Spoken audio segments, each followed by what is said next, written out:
Assessment year 25-26 की ITR file किए हुए काफ़ी समय हो चुके हैं, लेकिन आईटीआर की प्रोसेसिंग कंप्लीट नहीं हो पा रही है। इसके वजह से आईटीआर में जो भी रिफंड क्लेम किए गए हैं वो भी इशू नहीं हो पा रहे हैं।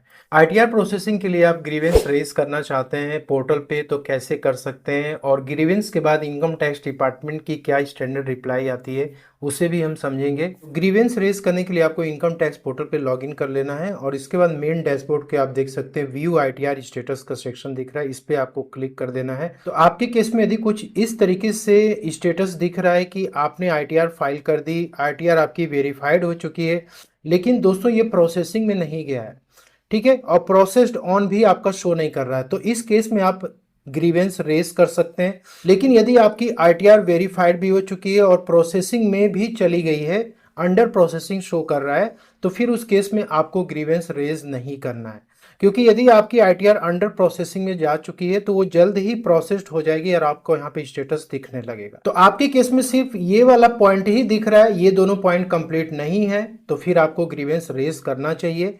ग्रीवेंस रेज करने के लिए आपको ये थ्री डॉट्स पे क्लिक करना है और यहाँ पे ग्रीवेंसेस पे आपको क्लिक करना है, देन आपको सबमिट ग्रीवेंस पे क्लिक करना है। यहाँ पे आपको सीपीसी आईटीआर पे क्लिक करना है, यहाँ पे सेलेक्ट कैटेगरी पे क्लिक करना है। तो यहाँ पे प्रोसेसिंग से रिलेटेड हम ग्रीवेंस रेज कर रहे हैं। इसके बाद आपको यहाँ पे सब कैटेगरी पे क्लिक करना है और यहाँ पर अदर प्रोसेसिंग पे आपको क्लिक करना है, देन आपको कंटिन्यू पे क्लिक करना है। यहाँ पर आपको असेसमेंट ईयर 25-26 सेलेक्ट करना है और यहाँ पर आपको ग्रीवेंस डिस्क्रिप्शन भी देना है जो कि 3000 वर्ड से ज्यादा नहीं होना चाहिए। तो आपको ग्रीवेंस में कुछ इस तरीके का मैटर लिखना है कि respected sir and madam, I filed my original income tax return for the assessment year 25-26 in ITR 2।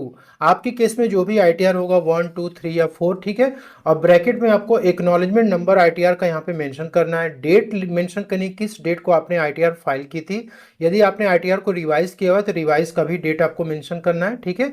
Under section 139(1), तो यदि आपकी ओरिजिनल आईटीआर है तो उस केस में 139(1) लिखेंगे, यदि आपने रिवाइज कर दिया है तो 139(5) लिखेंगे। यहाँ पे जो ग्रीवेंसेस के लिए मैटर है आप इसको जो है डाल सकते हैं और इसमें कुछ मॉडिफिकेशंस भी आप अपने तरीके से कर सकते हैं। तो ग्रीवेंस का जो मैटर है आपको यहाँ पे एंटर कर लेना है। इसके बाद आप चाहें तो यहाँ डॉक्यूमेंट भी अटैच कर सकते हैं, लाइक फॉर्म 16 चालान की कॉपी, ठीक है, अदर डॉक्यूमेंट्स जो आप डालना चाहें। अदरवाइज इसकी कोई रिक्वायरमेंट नहीं है, ठीक है। आप सिंपली यहाँ पे मैटर अपना लिख करके सबमिट ग्रीवेंस पे आपको क्लिक कर देना है, तो आपका ये ग्रीवेंस सक्सेसफुली सबमिट हो जाएगा। दोस्तों ग्रीवेंस सबमिट करने के बाद आपको 1 से 2 दिन तक वेट करना है।